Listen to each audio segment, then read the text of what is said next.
Hi guys! Welcome back to my vlog! Ngayon nga pala guys is gagawa tayo ng kape kasi nagkikrave ako sa kape. Yan. Punasan muna natin tong filter. Yan. Then kuha tayo ng grind coffee. Actually, nag-grind na siya kasi may dumadaan. Ay! Wala, may Mongol. Ay, may anong pogi na dumaan. Ayan guys, hugasan muna natin yung gagamitin natin. Ay, sumilip pa yan. Extra. So ayan guys. Long press lang natin tong kape. Ayan na grind na kape. Then salpak na natin to dito sa machine. Ayan, pak, ganyan. Ganyan lang gumawa ng kape. So, kape ko yan, no? Ako gagawa ng kape. Ayan, ang taas ng hindi ko maabot. Sorry naman sa kamay ko ng daming aligasgas. Sugat. Hindi siya sugat, scars. So, oatmeal nga pala yung gagamitin. Oat milk yung gagamitin ko. Kasi healthy living ko, no? What?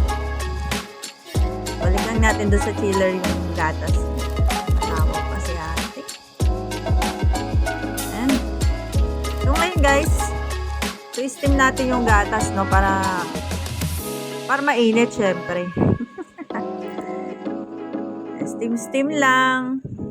Kasi hindi ako ganun kagaling gumawa ng kape. I mean, mag-latte art. So, practice lang tayo. Hindi naman talaga tayo totoong barista.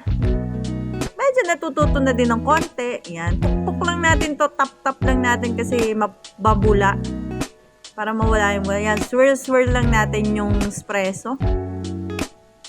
Tapos, yan, may istorbo pa. Kumakausap pa sa akin dyan. Yan, bawasan natin kasi sobrang dami. Yan. So, buhos lang natin to, no? Ganito lang yan. Yan. Buhos. Ikot. Oops. Yan. Buhos lang natin sa gitna. Then, wiggle ng konti. Yan. Oops. Wiggle sa push. So, ngayon guys, makikita nyo hindi ganun kaganda yung aking latte art, no? Kasi medyo pasmado tayo. Diba?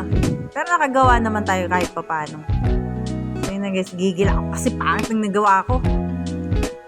Ay, titikman ko sana kaso kunan ko muna ng para makita nyo yung itsura. O, diba? Pangit ng camera ko, malabo. Yan, sarap. Sarap ng kape. Sarap ng kape namin, guys.